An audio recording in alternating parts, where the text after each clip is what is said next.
Hi guys, welcome back to the channel.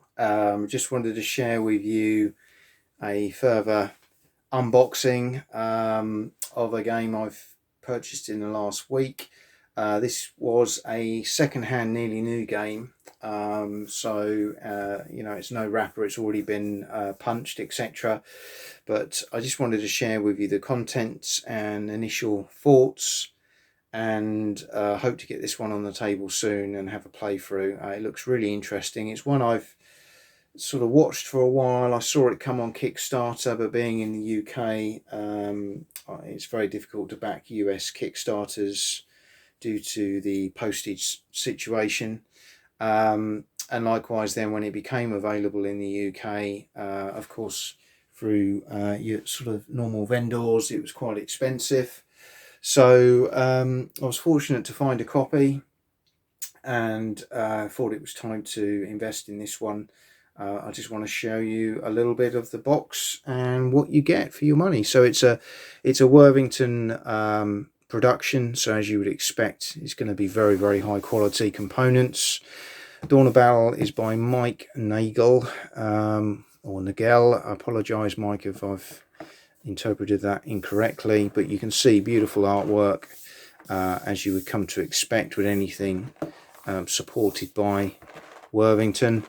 And this is quite a big box, and it's got quite a lot of gear in it, but again, nicely produced. It's a hex encounter war game, but it covers 3,000 years of history. So this won't be for everybody, because by nature of being 3,000 years of history, it has to be, or it can't be completely historically focused. It has to cover things in fairly generic fashion. However, what I like about it is that it covers 3,000 years of history, and therefore you get lots and lots of scenarios which you can play out of one system. And although there are expansions planned for this in terms of terrain and some other scenario expansions, they haven't materialized yet. And this game, standalone on its own, is a very playable game with the level of degree of scenarios in there. You've got a lot of game time here in the box.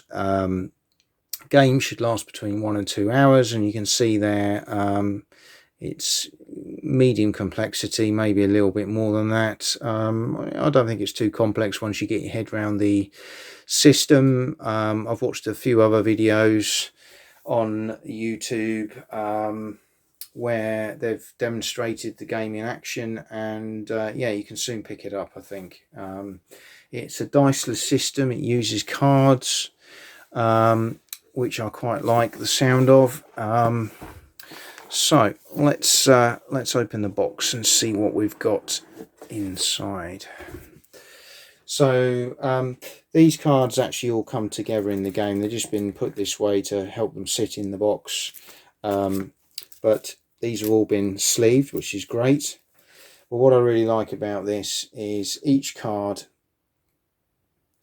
has a command rating at the top, has an event, it has a morale related factor, a dice roll, and melee results.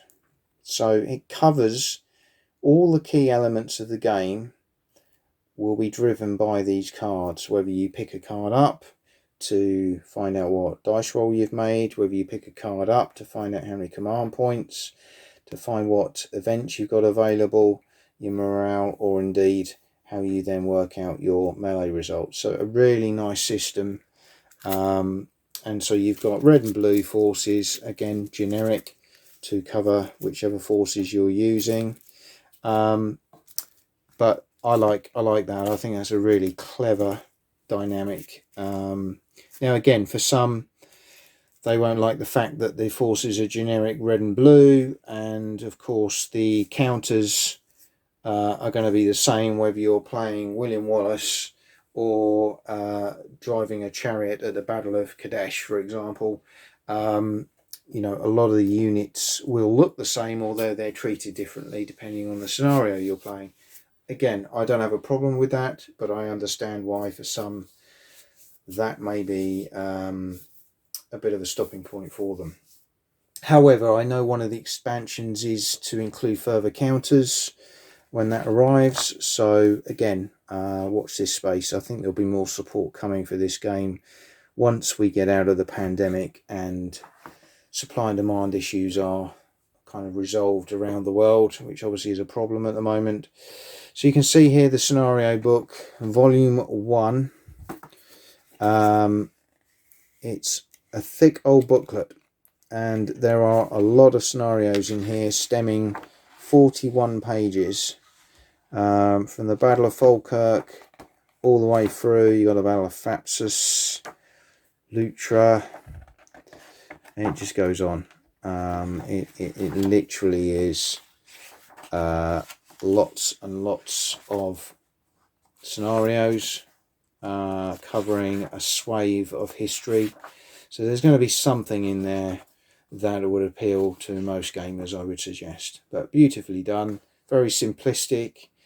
The layouts, the starting counters, a bit of background, a little bit of information for the respective players. That's all it needs to be. Very, very Command and Colours-esque style approach. But the actual the play, the way the play works with the cards and the dynamics are very different. Rules, as you can see there again, they run to 19 pages.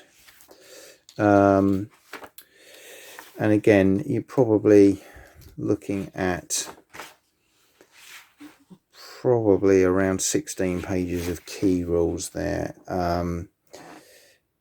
There isn't much in the way of colour, but it's in this sort of muted colours, browns.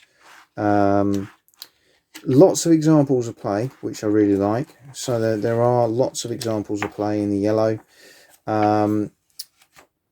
Overall, I think it's really nicely done, really nicely produced. You've then got the Clash of Shields table, which you use for melees. Really nice big card table there, which will be helpful when you're playing the game. You've got a sequence of play, etc. on the back with some other bits. I think I probably would photocopy that so that I've got both sheets laid out flat there. Or you'll have one turned over one way because you've got two of these and one the other. So that actually would probably cover that off. So that's useful. Didn't see that.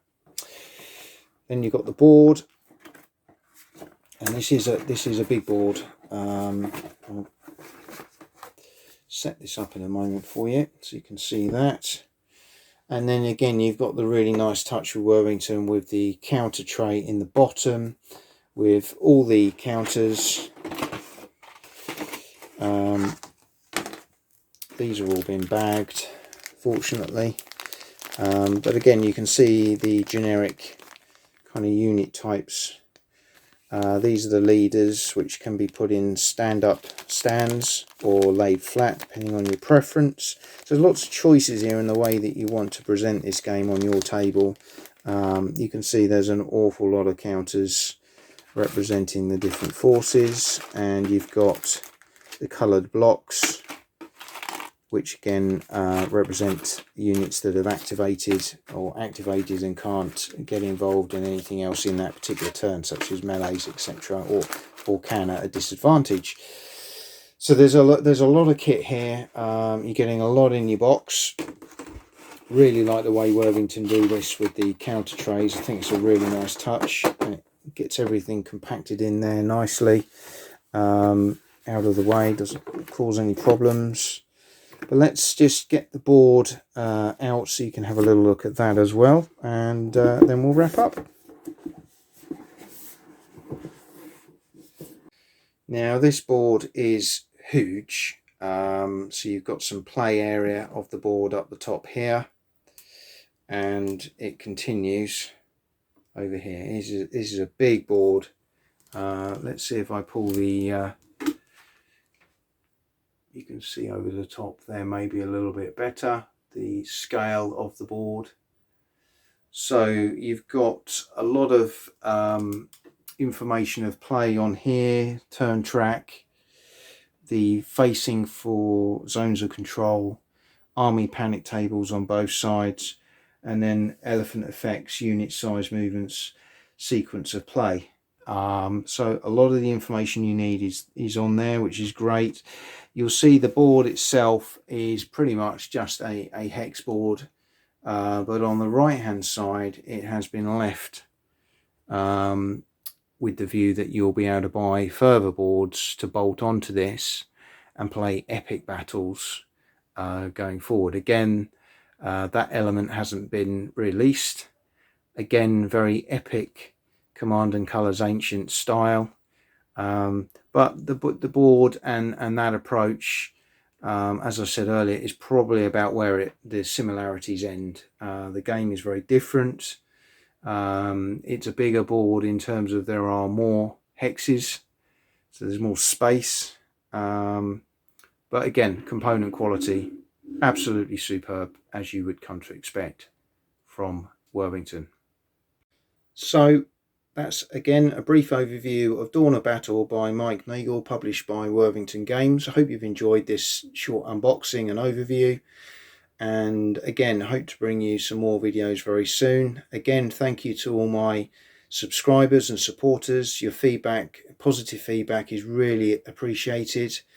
It does keep me going with these videos and trying to produce new material for you. And for those maybe first coming to the channel to have a look around, really appreciate if you would subscribe on the button on the screen, and your support again is really appreciated. Thank you again, and look forward to seeing you all very soon.